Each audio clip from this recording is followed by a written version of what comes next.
Sejarah sarung di Indonesia. Dibawa pedagang Gujarat India sejak abad ke-14. Sarung menjadi salah satu pilihan pakaian yang sangat populer untuk Lebaran Idul Fitri di Indonesia, karena memiliki kepraktisan dan makna budaya yang mendalam.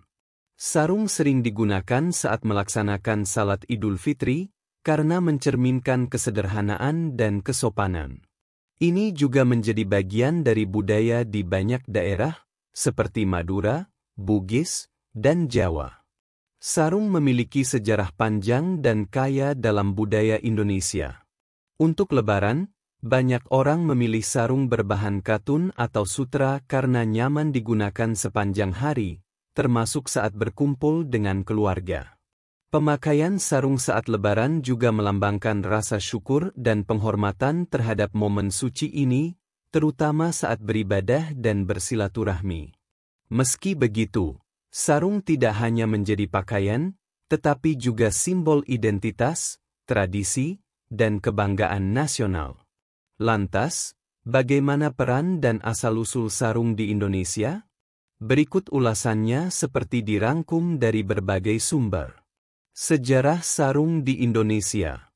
Sarung pertama kali diperkenalkan di Indonesia melalui perdagangan dengan negara-negara seperti India dan Arab pada abad ke-14. Melansir narasi TV, pedagang dari Gujarat membawa kain sarung yang kemudian diadopsi oleh masyarakat pesisir Indonesia. Pengaruh budaya. Sarung menjadi bagian penting dari kehidupan sehari-hari dan upacara adat di berbagai daerah. Setiap wilayah memiliki motif dan cara pemakaian yang khas, seperti motif batik di Jawa atau motif kotak-kotak khas Madura. Pada masa penjajahan, sarung digunakan sebagai simbol perlawanan terhadap budaya Barat yang dibawa oleh penjajah. Simbol keagamaan dan tradisi. Sarung sering digunakan dalam kegiatan keagamaan, seperti sholat, dan dalam berbagai upacara adat, seperti pernikahan dan khitanan. Sarung juga menjadi simbol identitas budaya di beberapa daerah.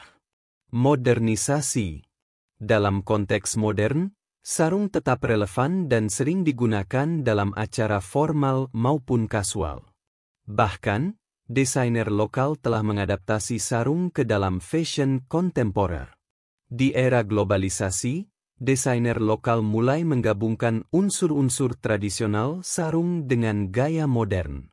Sarung kini tidak hanya digunakan untuk keperluan tradisional atau religius, tetapi juga menjadi bagian dari fashion kontemporer. Misalnya, banyak peragaan busana lokal maupun internasional menampilkan sarung sebagai inspirasi desain.